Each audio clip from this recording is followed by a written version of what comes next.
Hey, welcome back to the Wealth Accelerator, where we are your guide to financial freedom through short-term rental investing, maybe soon through commercial real estate investing. But for right now, we're focused on short-term rentals. So right now, I've got Preston Pope, who is the data expert, the wizard, the guru from strIQ. Preston, welcome, my man.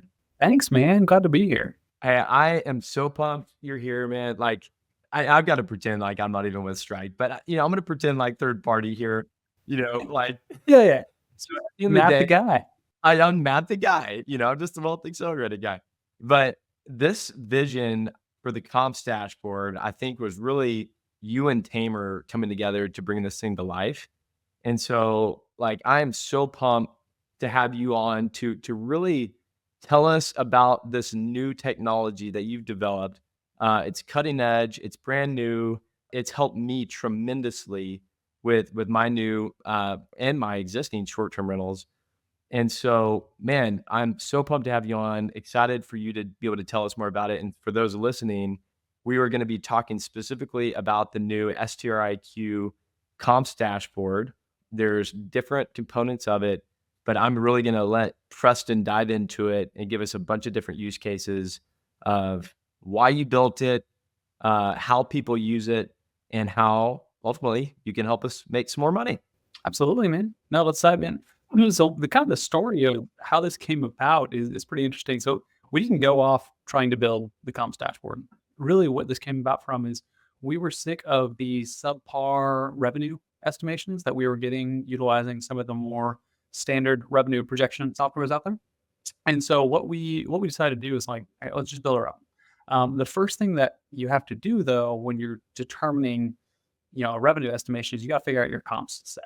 And so really what this tool started out as was just a simple way to slice and dice the comps in a given area to help us hone in on what we're calling the base recipe is. And so we have a variety of different recipes that we utilize when we're calculating what we call our enhanced revenue. And the primary one is the base. Now, if, for example, a certain property doesn't have enough comps in the area that meet the base criterion, then we expand out to the relaxed and then the very relaxed and then the wide open, just to try and get some sort of best guess at the revenue in that area based on those comp sets. But we start with a really honed in, refined base recipe of what those comps are. And so we'll take a look here in the dashboard and see what that looks like, and walk through kind of where this started. Before you dive in a little bit more, because I'm coaching a bunch of people right now in utilizing this new dashboard. And one thing that I like to tell them, before we start using it is just to kind of make it more simple for them. If they were to go sell their house, they would probably hire a real estate agent and they would ask that agent, how much do you think I can sell this house for? Well, the agent would go out and run comps and do a competitive or comparable market analysis, CMA, get all the comps of those home prices, and then go back to that seller and say, hey, based on these 15 comps, I think you can sell your house for $760,000. And so here's why I think you can sell it for this, and here's our strategy. And so in the same way with this comps dashboard, the purpose of it is revenue focused and running comps, like you said, to justify a certain revenue projection, either for that market or a specific property. And so what you're going to show us, I guess, first is the market before we get to our property. Absolutely. No, you're exactly right. I mean, essentially what this is the CMA, but for Airbnb and VRBO revenue potential. So instead of looking at purchase price and what we think we could sell the home for, we're saying, hey, this is a home that's for sale or a market that I'm looking to purchase in, and getting the CMA on what the revenue potential I think I could make from this house as a short-term rental. And so the first thing we have to do is we have to get the data set. And so we've brought in all of the highest performing, or at least most relevant, it's probably the best way of saying it. We brought in all of the most relevant Airbnb and VRBO listings in this given markets, and then we save them to a database and present them in the tool here. And so what we're looking at here, you can see within a 5-mile radius of the midpoint of Austin, Texas, because we just put Austin, Texas as the address there, we can see that there are 12,497 Airbnb or VRBO listings in that area. Now, of that, though, not all of them are what we would consider premium tier, or at least even reasonable to include in the comp set. And the reason why is a lot of those listings, what you'll find is they're either not doing very well, they're ran by someone who's really just not doing it very well, they're getting less than 4 stars on average. Maybe they're brand new, maybe they have less than 20 reviews, which is kind of the default filter that we apply there. So they're brand new, so we don't want to include them in because they're going to skew our data set either super high or super low. The best example of that is we've had cases where a property came on and had been on for about 8 days. But of those 8 days, it was booked for 5 of them, just because as soon as they put it on, they happened to get it booked. And so the occupancy is way skewed because it's only been on for 8 days and it's booked 5 of them. So it's significantly higher than the rest of the market. And so that's why we filter that out. And the last one we filter out is just purely by days that they've been on market. And so we're limiting down here to only properties that have been on the market for more than 275 days. And so that could be two things. That could be either they're new listings, so they haven't been available and they haven't been around for enough time to meet over that threshold, or they're ones that the owner utilizes half the time or more than half the time, basically more than however many the delta is, that almost 60 days a year that they're owner occupying it or owner utilizing the property, because we just take those out because it's going to skew the revenue because it's not really being utilized as a full-time short-term rental.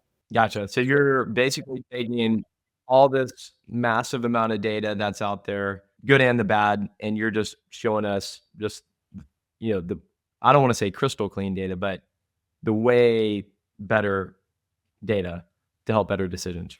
Exactly. So instead of you coming through, 12,000 listings and calling out the different ones and pulling up the ones that you think are most relevant, we've automatically done that. We've already gone from 12,497 listings all the way down to almost 2,000 listings. And so of those 2,300 listings that are remaining, now we're going to start to slice and dice this market and say, all right, what would it look like if I was to come in and build a 2-bedroom home? If I was going to buy a 2-bedroom home in this area versus a 3-bedroom versus a 4-bedroom. So that's the first study I want to kind of do here is, hey, what is the best property type I should be looking for in the Austin area? Because I know I want to be in Austin. I got a little bit of flex in my budget. I could go really, shorter. I could go a little bit higher, but I don't necessarily know what's going to perform the best. And so we're going to do an analysis by bedroom count. So the first thing we're going to do to apply that is we're going to come through and say, all right, let's just look at the market as a whole. So with no filters on, of those 2,300 listings, the average, or P50, is what we're doing, the 50th percentile. I mean, half the properties are performing higher, half are doing less, is almost 50K in annual revenue. It's looking like, most of them are on full time, with that average days on market being around 340, and the occupancy of 63% with an ADR of 220. So it's a really hot market. It's very well booked, even just looking at the aggregate of these comp set that we're considering, the ones doing decently well, our cleaned up comp set, 220 as an ADR on a P50 and 50K. It's pretty good, because that's looking at literally all different property types, all different bedroom sizes. So let's limit it down and say, hey, if I'm going to do just a 2-bedroom in this market, so I'm going to go turn my max bedroom count to 2-bedroom. I'm going to come in and put my minimum bedroom count to 2-bedroom as well. So we turned on both of those filters, and it's going to recalculate. So it's going off and just completely recalculating the data set, only limiting down to just that specific number. Okay, so once we've applied that filter to limit down just to the 2 bedrooms, we now see there are 268 of those. So we've 12K all the way down to 628. I think I said that backwards first. Now we can see how that changes. So we can see here that actually didn't change our numbers too much. So really the average of the whole market is pretty similar to what the 2 bedrooms are. So it's 2 bedrooms, but probably driving a lot of the revenue here. So we can see 65% on our occupancy, 220 almost on our ADR, and about 50K. So that's interesting. I want to see what this looks like when we change this to 3 bedrooms. So we're going to do 2 clicks. We're going to bump this to 3-bedroom max and also 3-bedroom minimum. I want to see exactly 3-bedroom homes. So basically what you do is you'll start with a certain bedroom count, see what the revenue looks like, update it to another bedroom count, and then just start comparing and seeing which bedroom type recipe drives the highest and best results. Exactly. Yeah, we're going to identify. All right, so we can see here when we limit down to just 3 bedrooms, there are 381 of them, so half the number of 3 bedrooms as there were 2 bedrooms. We can see the occupancy is a little bit lower, but the ADR is almost $120 higher. So that leads us with a annual revenue about 16K higher with our 3-bedroom home. And so that's a really interesting data point to know, all right, look, it's going to cost me more on my initial capital development, both to furnish it and also just to purchase the 3-bedroom versus a 2-bedroom. But I can get 16K delta on that. So that's a good data point. We'll take a look at 4 bedrooms. And then after you do the 4, tell me a little bit more about this P75, P90 situation on the bottom right. Yep, absolutely. So we've limited down to our 4 bedrooms now, and this is where it gets interesting. So with our 4 bedrooms, we can see occupancy is around the same as what it was with 3 bedrooms. ADR is significantly higher. You are now at $560 on your average, and that gives you an annual revenue that is $30K higher than what you were looking at with the 3 bedrooms, and almost $50K higher than what you were looking at with the 2 bedrooms. So that is where you're like, look, if you're between a 4 and a 5 bedroom, I'm sorry, between a 3 and a 4 bedroom, you really should go with the 4 bedroom. It's going to more than justify the additional cost and capital with the delta that you're seeing there. And you can see there's only 200 of those. So we're getting more narrow and narrow in the competition that you're going to have in that area. We're going to do one last one, and then while that's loading, I'll talk to you a little bit about kind of what it looks like on what these different stats look like that we're seeing here. So let's take off our maximum bedroom and let's just look at 5 bedrooms and above and see how that changes. While that's loading, these numbers that we're looking at on the side here. So the big number up top is our P50. So that, again, we said before, that means 50% of properties are doing higher than that, 50% are doing less than that. We have the standard deviation, which is what's the spread look like. It's a good statistical measure to understand, hey, how much variance is there in these numbers? So they are really refined, where they're almost all around that average, or are they really widespread? Another way of looking at that is just looking at the minimum and the maximum, which are our next first one and then the last one on the list there. So for this data set that we're looking at, again, we're now looking at 5 bedrooms and above. We have a minimum of 24K, which that'd be interesting to see. We'll look at it in a second and see what's going on with that one. And the maximum, though, of 561K a year. And so that is insane. I am excited to go dive into the comps and find out what property that is and what is going on there. In between there, though, you have the P10, which just means 10% of properties are doing less than that, 90% are doing better than that. And so in this case, that is 76K. P50, we talked about P75 and P90, which again, same thing as the P10 and P50. P75, for example, means 75% of properties are doing less than that. So if you're making that, you'd be in the top 25% of the market for your comps that you're looking at here. So, all right, let's look at these numbers here. So again, remember we were at 96 on our 4 bedrooms, right? Now that we're looking at 5 bedrooms and above, we hopped up to 164. So that is, again, almost a 70K increase in that. Now, don't keep in mind, this is just looking at very large properties. And so that's another indication here of like, hey, if you can come to the Austin market and go with a really big property and just really deck it out, you're going to, one, not have nearly as much competition as you would. You would have a quarter of the competition as you would for 2 bedrooms. But you're also going to be fairly similar on occupancy because you're still at 55 versus 60 for 2 bedrooms. But your revenue potential is significantly higher just because it's a much less saturated market. And so when I think about these markets, it's easy to be intimidated by markets that are the hotspots of Airbnb. But in every market, there's going to be these niches within the home size and property types that are undersaturated. And so you still have a matter of finding those. And this tool really makes it possible to do that because we're still looking at kind of overall. We haven't even dove into the fact that you could come through and filter down by listing types and say, hey, show me just the tree houses. Austin's probably that example for that one, but other markets like some locations like that, tree houses or log cabins or different home styles, listing styles. You can narrow down and say, hey, what does it look like for dome homes around Dallas? And then understand, hey, what's the competition going to look like to help you find those underserved markets. One thing I was playing around with was basically testing 5-bedroom homes in Austin, seeing the data, then comparing it to like College Station or Fredericksburg or Houston, and just seeing how the numbers would change between all those. And I mean, I think it's kind of a no-brainer. Austin is like going to crush it just because it's like such a hot market. But to actually see a number of value was pretty incredible because like the numbers were just off the chart. It was insane. So that's why I'm excited to really evaluate Austin with you because the numbers are just ridiculous. I know there's a little bit more STR restrictions here, but I still think there's still massive opportunity here if you can find the right one and design it and furnish it well. So despite the saturation, I mean, I think the demand is there. So yeah, I would love to be able to dive in and get your input on Austin. Absolutely. I'm glad you mentioned that. I mean, so the furnishings and the decor, especially in these saturated markets, you really got to hone in on. You got to go above and beyond. You got to outperform there. It's unfortunately we're in a arms race of amenities. And so let's go through and look at some of these specific comps utilizing this tool and trying to understand, hey, what's working, what's not.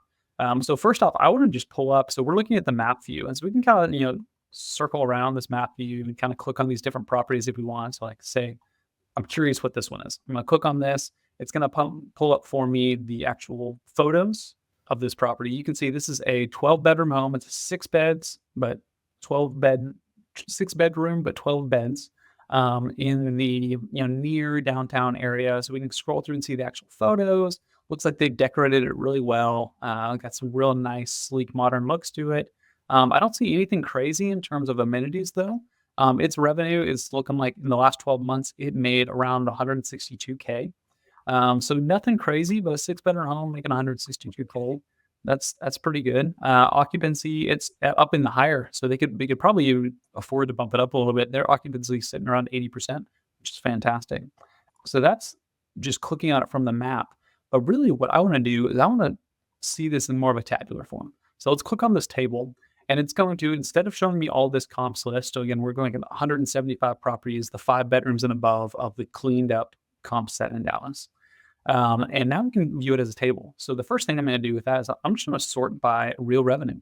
I'm going to say, all right, what's doing the best in this market and what's doing the worst? So let's start with the worst, just because that's what it came up with first. So this one right here, we've got that is hot tub pool. So the way I'm going to read this, the first thing I'm going to look for is, hey, is there some sort of obvious flag of why this is not performing? Maybe the host is doing something crazy with the pricing, or maybe it hasn't been on for a long time. That should have already been taken care of by our filters. But in case you don't have that filter on, that's one thing to watch for. In this case, I can pretty much right away see that this host is not actually trying to get booked all that much. They maybe don't want this to be booked, or maybe they're doing that for intentional reasons. Because what I can see here is their ADR is $1,206 for a 3-bedroom home, which is not reasonable. And it's probably why they're the worst performing in this area, at least for for a 5-bedroom home, 5-bedroom, 3-bath. But yeah, 1,200. And so looking at the property, they've got a little Airstream, you get this little bar area outside of it. It's kind of cool. But I mean, really, nothing crazy. Not too many photos, to be honest. So really what you're saying is you're charging way too much for very little value. And so their ADR is way high and then their occupancy is like nothing. Yep, exactly. It's only been booked 16 days, so 10%. And so really struggling on occupancy. And I can pretty much tell this host right now that that's because way priced way too high. Let's look at the other end of the spectrum here, though. So I'm just going to click on this arrow again and switch to the other side. So remember, there was that crazy high property that was making $548,000 in the last 12 months. It is sitting at 93% occupancy. It is charging $1,600 in ADR. And so maybe, I don't know, maybe that is a reasonable range that other one was in. It's just not performing in terms of, the amenities and stuff that it was providing or the location. But let's look at the actual photos of this one. So what's the name here? This is a 3-dwelling downtown estate on 3rd Street. Okay, so it's walkable to downtown. So I can nice. The location on this one was probably a big driver. Let's take a look at the photos that we got here. Wow. So it's big. It's a 6-bedroom home, sleeps 16. Is there a pool though? Like for that price, I would have expected there to be like maybe a pool or something. But And maybe it's just I because don't it's know. so close This to one is the it's just got to be location. So that that in itself tells you location is king everywhere, but especially in these hot markets like this. And it makes sense. I mean, think about it, you're going to Austin. If I'm going, yeah, I'm going to Chicago next week. My first question was I just zoom in on the exact spot I know I need to be. And I just want to find the best thing in that area. So I don't want to. I don't want to rent a car. I don't have to be. I want to just be able to Uber and not have to Uber constantly around everywhere I need to go. I'd rather be able to walk or rent a bike or something. And so I get it. It is just location driven, especially in these big cities. Now you get out in the hill country where everyone's gonna be driving no matter what. Sure, that's fine. You probably don't have to be so keen on location, but in these big cities, location is king. So, all right, we'll close that. So this is kind of looking at a broad stroke like this. I really want to get a better sense. So now that we've identified location is super important in this area, let's try and understand where is the best spot to be in this market. And so I'm going to go back to our map and I'm going to scroll down here on our filters. So down here on the filters, we have these performance metrics that really help you slice and dice the markets in different ways. And so what we're going to do here is I'm just going to go based on occupancy at first, because I just want to see, hey, where are people really wanting to book? We can slice and dice by ADR or total like annual revenue if we want in the future. But for now, I'm just going to put a filter of, I want to see everywhere that is getting 75% or higher on its occupancy over the last 12 months. So I'm going to turn that on and it's going to change for me where these dots are in the map. So when we filter that down, so that filters down to 41. And again, we still have our 5 bedrooms and higher. So we're trying to find a big property in Austin and we're trying to understand where we should look for a 5-bedroom property. And so 41, and they're very clearly in this east of downtown area. There's a pocket right here, which I know is there's great bars in this area. There's great amenities. You're real close to walking distance to all the concerts and stuff downtown. And then you got a spot that's a little further out. And Matt, you may be more familiar with what's going on in that specific area. But it's very clearly another hot spot where occupancy is just super high. The other way that we can look at this, though, is we can filter down by the top properties. So I'm going to turn off our occupancy filter. Then I'm going to scroll back up. And I'm going to say, hey, show me the top properties. I'm going to say, I want to see the top 25. Show me the top 25 properties based on revenue in the last 12 months. So when we let that load, we can clearly see this trend of kind of where they're at relative to kind of location to the lake, honestly. The ones closer to the lake, there's that hot spot that we looked at before that we identified. And then you've got these all other little pockets or just properties hidden there along the lake. And if we go back to our table, I'm curious, are there any of these that are they're just really doing something special in terms of kind of the way that they're doing their occupancy? What's the highest revenue we're looking at here? So it's that one there. That was making that 93. But you've got a lot in the upper ranges. I mean, when we're looking at the top 25%, and I'm sorry, the top 25 properties, 5 bedrooms or higher in this area, you're making 300 to almost 550K in a given year. So that's pretty interesting. This would be, if I'm actually looking to buy in this area, this is the thing I do. If I know I'm going to buy a 5-bedroom or higher, I'm going to do this. I'm going to go through and look at all of these and do a deep understanding of what features are in these properties, and utilize that to plan out how I'm going to spend my capital to compete and be on this list here in the future. So keep a lookout, by the way, for a new strIQ or strIQ, for a new strIQ feature in the comps dashboard coming soon, where we will actually automatically showcase for you what feature sets are required in the comp set that you're looking at, which ones are performing, and do a side-by-side comparison of different listings from a feature set standpoint. So that's going to be really powerful to help you really understand what's going on from a feature set standpoint with these different properties. Let's do one last thing here where we take off we're going to still stay with the top 25 by revenue, but I'm going to take off the 5-bedroom count and see if that shifts our numbers at all, just because that'll help me know if there are maybe some properties in there that are in the top 25% by revenue that are smaller, just to see if it's possible. Maybe I don't have the capital to buy a 5-bedroom. So I just want to see, all right, what is possible? Maybe is there the ability to potentially be in the top 25 with a smaller property? And so I can see right here, boom, there's a 4-bedroom here. That's interesting. I'm looking at that more in detail.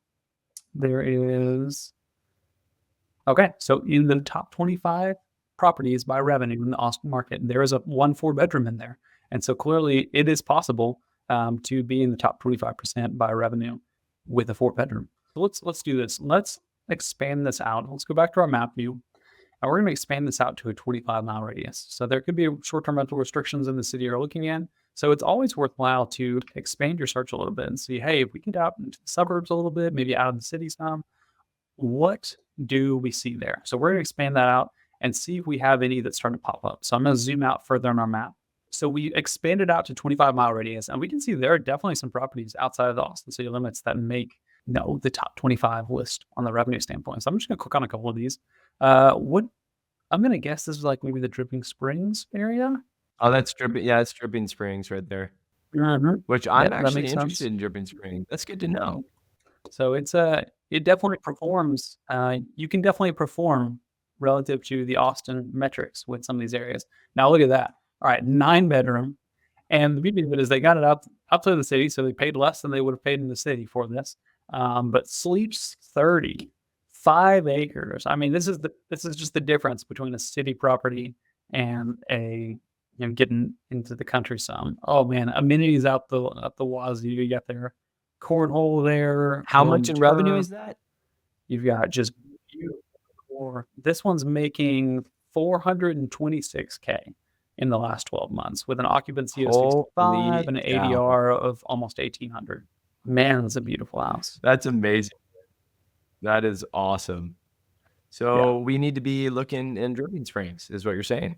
We looked at the wedding venue. Me and my wife did back when we were getting married 10 years ago in Dripping Springs, and it was expensive. Yeah.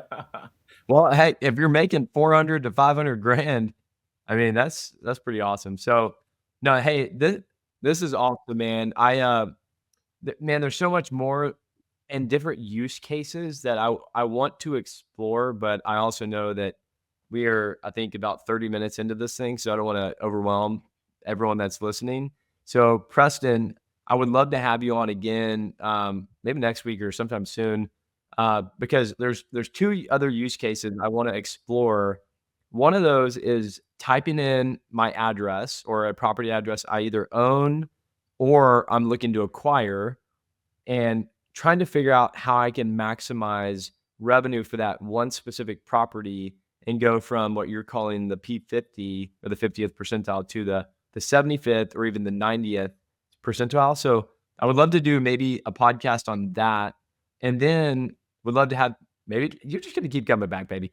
I would love to have you on another one that's more specific to property managers and trying to figure out how to help property managers use this with their clients to help optimize their listings and their portfolio. And there's a bunch of different ways we can do that.